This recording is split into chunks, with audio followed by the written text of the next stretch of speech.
Good morning, everyone. I'm here with Jackie Tapau, Director of the Gundu Daycare Centre, and she's got a great story to tell us, not only her personal story, but the great story about giving kids a better start to life. So good morning, Jackie. Good morning, Marcus. Okay, so you started, when you went to school. Can you tell us your story about your own school life? Went to school grade 1 to 7, Sherbig State School, went on to Mergen State School and dropped out at year 8. I think being a shy person and just anxiety as well, and did nothing for several years. Probably sat at home and did nothing. Right. And was that, did you find that boring, or did you want to do things? It was boring, and I think just looking after my own children as well as nephew and nieces. One day going to the school, to the kindy preschool one day, dropping my children off, was approached by Auntie Ada Simpson to help out in the tuck shop. And Auntie Ada showed me the basics, what to do, and then she walked out and left me. And then it just went from there. And from that little step, you've just gone on and on and on and on. Is that right? Yeah. So, okay. So when you were doing tuck shop and so forth, you had low education levels at that time. So how did you progress to the role you are now as a director? As a director, started off with just various relief work around the community, mainly the school and then the old people's home on a CDP program. There was an advertisement for a traineeship at the Gundu Daycare, but it was already taken, so I put my name down as a relief person. Started off on a relief. There was an opening for an assistant position, applied for it and was successful, and from there stayed on as an assistant, worked my way up through studies to gain a certificate 3, then on to a diploma level and then advanced diploma, and now currently studying a Bachelor in Early Childhood Education. Right, yeah, so they qualify you to be a teacher as such. Yes. Is that right? Yeah. So, and I guess what you did over a period of time, correct me if I'm wrong, but you just taught little baby steps, but each one was a little step higher, is that right? Through professional development and courses and stuff like that. 14 years, I've been there 14 years, so over the period of 14 years I've learnt a lot about child development and the importance of education. Yeah. So, but if you hadn't done that, you'd still be sitting at home bored. Would that be right? Yeah, probably. Okay. Most likely. So, to me, that's a fantastic story. Yeah. And I guess you obviously know the importance of education now. So, how beneficial is daycare towards not only to family life and to the children?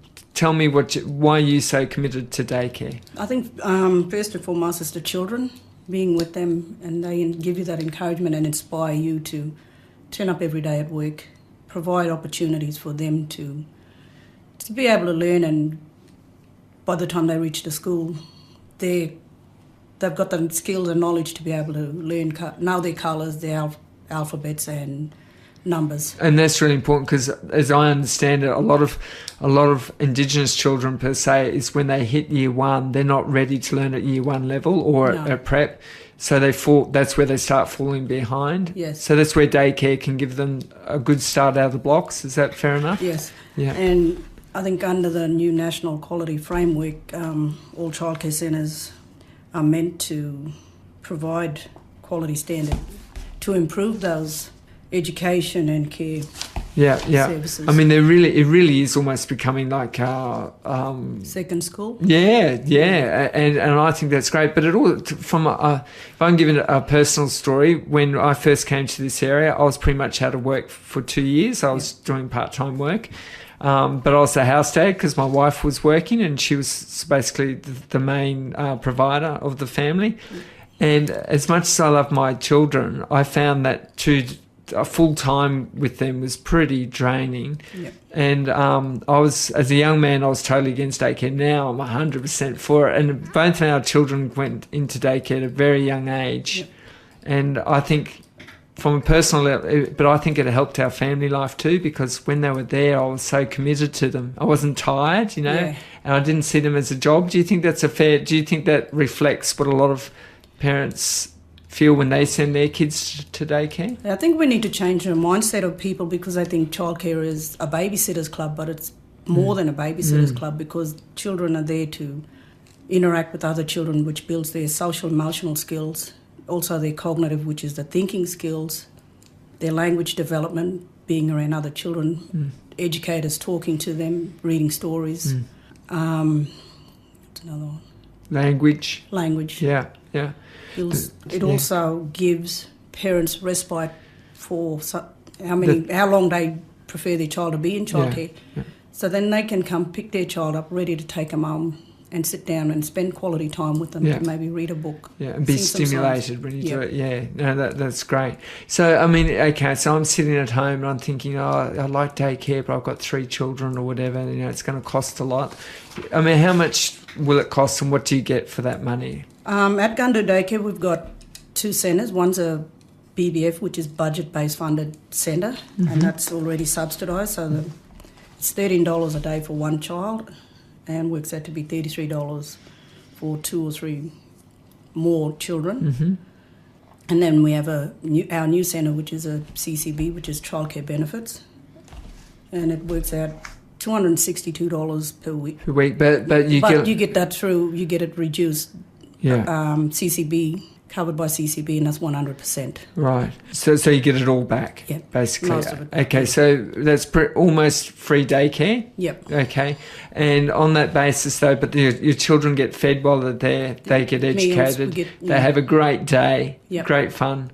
I know. I actually went to Gundu and to see Jeffrey, and he was a bit busy at the time, so I sat down. Sure, kids, and they had a book. Read me a book, Cat in the Hat, and they loved it. And I'll tell you what, mate. It just gave me such a buzz to see those kids so happy and really, I guess, wanting to learn. Hey, is that what you find with most young kids? They really want to learn. Yep. Yeah. And they're eager to try things because, we take in each individual child's interest and we extend on that. So they love reading. They love this, especially when we get visitors, because we've been getting a lot of exchange students through it. Okay, yeah. So they relate a visitor to reading, yeah? Yeah. And so they're just building up their social skills and how to meet other people from outside the community. And I guess that confidence and the learning, mate, that's only going to bode well for the future. Is that fair enough? Yeah, they're our future leaders. And And I guess reflecting back to you, Jackie, if you had that confidence instilled at a young age, you probably would have gone through school, do you think, potentially? Yes, encourage all young people to stay in school, because I think dropping out at year 8, your level of education is not where it should be. But had I went through to year 12, probably would have given me a better understanding of a lot of things. Yeah. And it also prepares you for if you want to go all the way to university.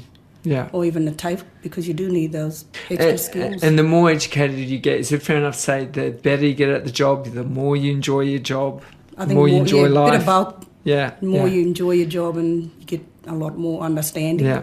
Because I think doing my bachelor's has now taken me to another level where I want to strive to push the staff at Gundu to, expectations for children, and expectation for our children. For our children to go on and do great things, yeah. So also just say there are some teenagers there, A, who may be struggling with school, or B, have dropped out of school in the same situation, and they're looking at you and they're going, you are an exception to most people drop out of year 8, find life hard, very hard for the rest of life. What do you say to those kids? I think before thinking of dropping out of school, go and seek help from the school guidance counsellor.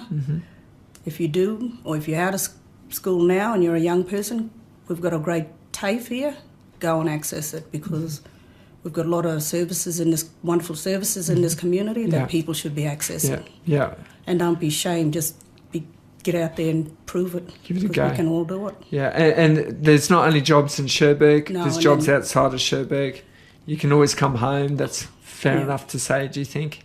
Yeah, because those skills will, later on, you may think, I've had enough, I need to move, relocate. Yeah. You may have extended family members living somewhere. You've got that confidence then to say, well, I'm going to leave and live with auntie or uncle, and I'm going to go and get a job elsewhere. Elsewhere, yeah.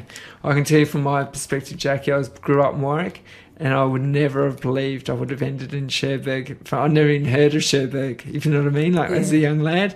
And but you know, travelled all around the world as well, but always stayed employed. And I guess they're the opportunities we need to let our kids know about. There's great opportunities out there to travel as well, because having those skills can take you elsewhere, or even working in services within the community can take you to visit places, because you do a lot of professional development within your job to train you even better. Yeah. So I think that's one of the things that helped me build my confidence, is going to professional development, meeting various people. And happy kids make a happy family. Fair enough? Yep.